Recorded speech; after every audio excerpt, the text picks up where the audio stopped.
Gjykata e lartë e Sokol Sadushit vit pas viti ka marrë gjithnjë e më shumë fytyrën e kryetarit Sadushi. Edhe kjo vlen edhe për statistikat e hedhjes në kosh të dosjeve si të padenja për aristokracinë juridike që zhvillohet në gjykatën e lartë. Kështu, nëse shifrat e shqyrtimit të rekurseve në çështje administrative kanë qenë rregullisht mbi 70% me një mesatare prej 74%, ku rekordin e mbante viti 2023 me 78%, në penale shifrat dallojnë për një kapërcim domethënës.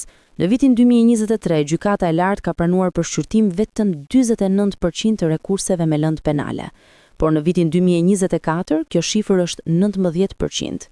Nëse vërejmë trendin, ai është vetëm në rritje të përqindjes për dosjet që hidhen në koshin e plerave.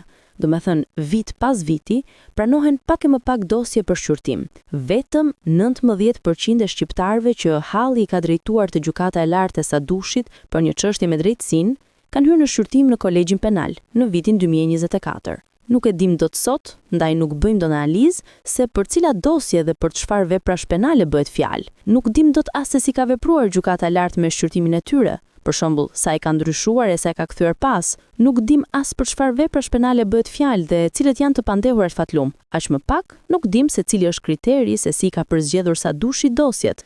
Sadushi këtë nuk e tregon, por dim një rast të cilin ja vlen ta analizojmë, mbase kuptojmë edhe kriterin, ose të paktën njërin syresh. Erion Veliaj bëri rekurs në gjykatën e lartë ku kërkonte ndryshimin e masës së arrestit më burg.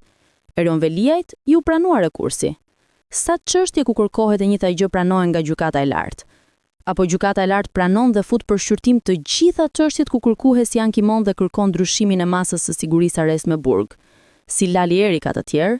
Nëse ka, për ata trajtohen ndryshe, cili është kriteri që dallon njëri nga tjetri? Avokati apo other strong arguments, që janë të panjohura për publikun dhe nuk gjejnë shpjegim as në dokumentet e raportet zyrtare të gjykatës së lartë, që personifikohet dhe fjet vetëm me vokalin e Sadushit.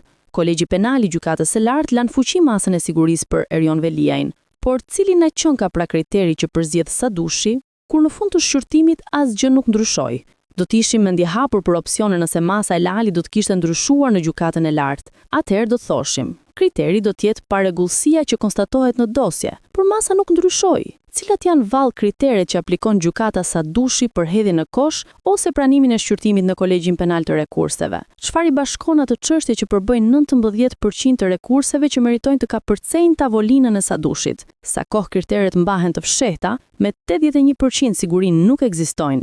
Atëherë, kjo ka vetëm një shpjegim.